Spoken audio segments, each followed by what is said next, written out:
I gotta be honest with you, people. I didn't have much of a I didn't couldn't come up with a good approach or any kind of good background analysis when it came to this film. Mainly because, well, the original. Really, what can you really say about a sequel that's been anticipated for a long time and talked about, yet never put into action until it's almost too late, I suppose? Well, that's this film. Now, here's some background story. The first film, My Big Fat Greek Wedding, came out in 2002. It starred actress and it's also the screenwriting debut from longtime actress Nia Vardalos. The film told a story about a young Greek woman who wants to branch out from her family and actually it makes think of her life instead of living in her family's shadow. So she branches out and soon falls in love with a school teacher named Ian Gilman, played by John Corbett. And the two invites her. And the two instantly get into a relationship soon after meeting. However, her family gets a little off-put by him, given that he's not Greek, and a bunch of family shenanigans ensue. Now, granted, here's the thing about that sequel, about that film. Not only was it released in 2002, long before I even saw any films around that time, but the film was actually pretty well received. Sure, people kind of went against the film for feeling more like a TV sitcom than actual cohesive comedy.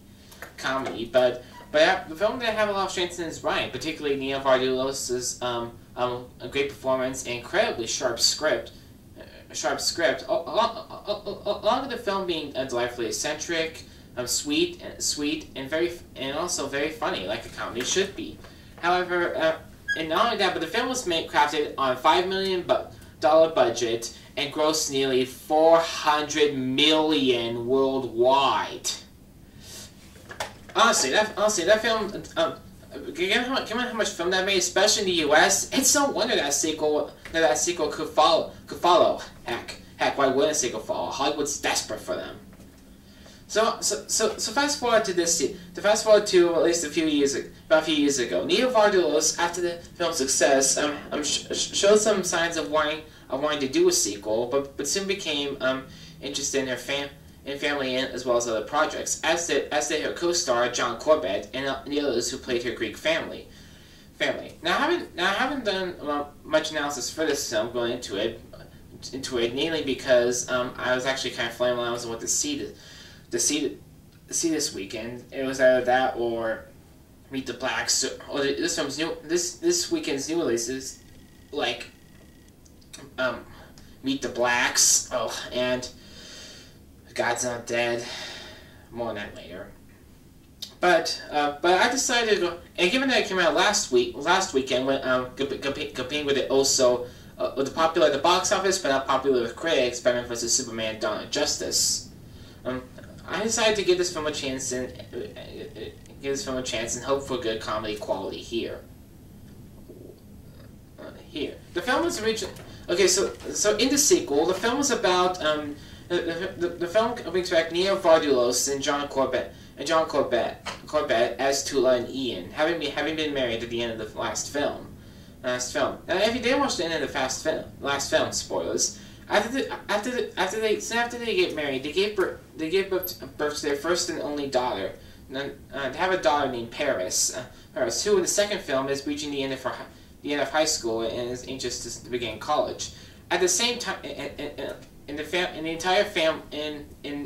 entire family is dreading it. And however, a family secret ends up coming to light when they discover that their parents were never when Tula's grandfather discovers that he and his wife Maria never actually married, this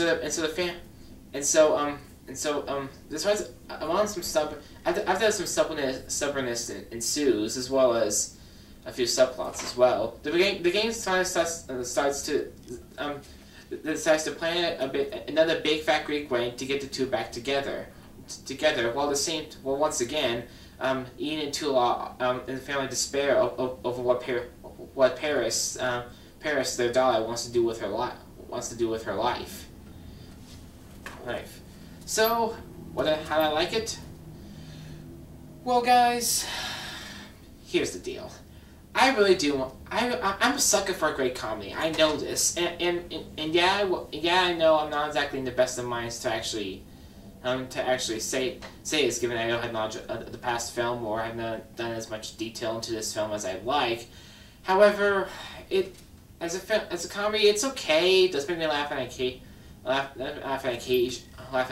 and it has at least one LOL moment, and the acting can be good as well. But I'm sorry, in comparison to other great comedy sequels like other great comedy sequels like The Hangover 2, or even Anchorman 2: The Legend Continues, or other family comedy sequels, this film just doesn't do much for me. I'm sorry. Now, first things first, let's get into the few positives I have about this movie. And first thing I want to touch on is the cast. Now, sure, we get the rest of the cast in the first film, and the only few additions we have are Alex Wolff, formerly of the Naked Brothers brand. We have up-and-coming actress Elena Kampouris, a Greek-American actress Elena Kampouris, who plays Paris, their daughter, Ian and Tula's daughter, and as well as Alex Wolff, a boy in his school which she becomes interested in. And honestly, at the end, not much else. Now, here's the deal. And for the most part, the acting can be passable.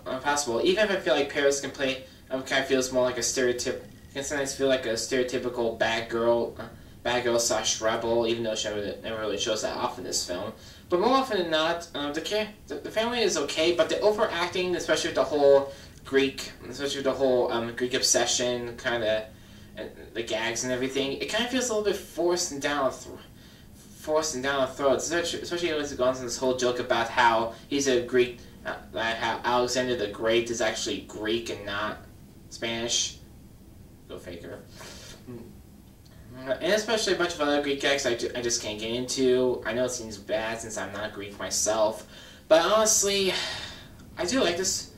The acting does work, but overall, I've seen better acting, and not exactly as overhyped as this. And now let's go to the right. And now that takes us to and given what I talked about gags, let's go to the to the script. Now I'll give Nia Vardalos this, given that she wrote the script for this film. She does have a good knack for solid wordplay, for solid a good knack for solid dialogue, and can put out some good humor. Even the script can feel a bit disjointed at parts. Especially as she fills in way too many Greek inspired gags. Also, in a way, it kind of reminded me of how Seth MacFarlane overstuffed A Million Ways to Die in the West with writing a lot of jokes and giving them a lot of Western aspect to make him feel cohesive with the film. Nia Vardalos does this, but I think she does. But I don't think she does a better job than Seth MacFarlane did. Because Seth MacFarlane at least made the jokes worthwhile, and he at least gave some life to them. Whereas with Nia, okay, she's not a bad writer, but she could at least try a little bit hard with the material that you want to make. And there are some moments that do connect with the comedy, but I wish there would have been more pathos, gravitas, or at least some more humor that connected a bit better. Just saying. Just saying.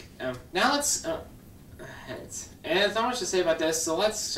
So the last thing I need to get to is the directing.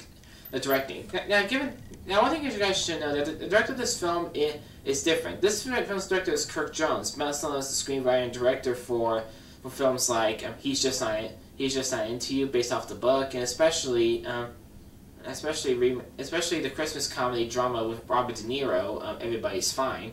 So he does have some good qualifications, but the problem is those qualifications don't really show up as well. There are a few scenes where he feels like he's dragging the things out a little bit too long. It doesn't feel like the film moves forward as quickly as you'd like, But the characters do come in with some good. But he does make the scenes have some good timing, to them. But at points the film can feel a little broadly sketched with all the subplots going on with the Greek family, especially with their daughter. And it feels like I get it. They're trying to add some more meat to the story to kind of make it seem a bit bigger than it actually is, which is what most films do. But as a whole, the sequel kind of feels a little bit forced at times, and it feels like that film could have been done just well. The first one could have ended just great. Sorry. So in the end, look, guys, I know the Nia Vardula. I know that the Nia Vardula. Look, guys, before I wrap this up, I need to talk about Nia Vardalos. And even though she is a good actress in this film, she kind of looks more like a poor woman's Tina Fey, and she actually can become good Tina Fey, but without Tina Fey's good sense of cohesion, her writing, as well as her improv genius and knack for humor and timing, she just doesn't match up to it in the same way. I'm sorry. So look, guys, I understand that this comedy should have been a good, was not a bad choice for Nia Vardalos, but at the same time, it could have been a lot better. At least the first film had some good bits to it, or from what I saw, it at least had good eccentricity and to it that made it stand out. But trying to rehash it in this sequel, without. I don't say there are some good laugh out loud moments, but because it faded way too sitcom-ish and not exactly in the best of ways. Not to mention that acting can feel a little hammed up, and there's not a great sense of flow to it. As a whole, I've seen better sequel comedies. I'm sorry. I think at the very least I can give this film a good 5 out of 10, and we'll recommend you guys see it, but only if you're desperate for a good comedy like I am. But at the end of the day, I have respect for the Greek culture in general, and especially for they can let some good humor in this movie. I think I'd much rather stick with Americans. They maybe I might even stick with Hoosiers. They're rednecks, but at least they know how to have better fun than this film does.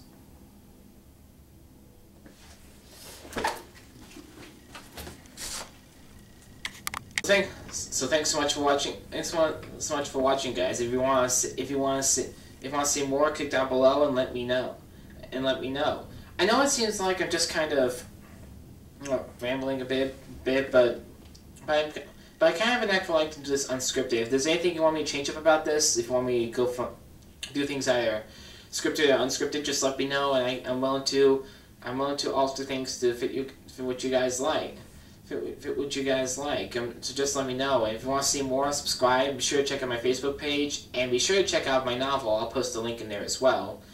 And thanks a lot for watching once again. Until then, this has been M&M Weekly. I'm your host, Ross Butler, and I will see you next time. Good day.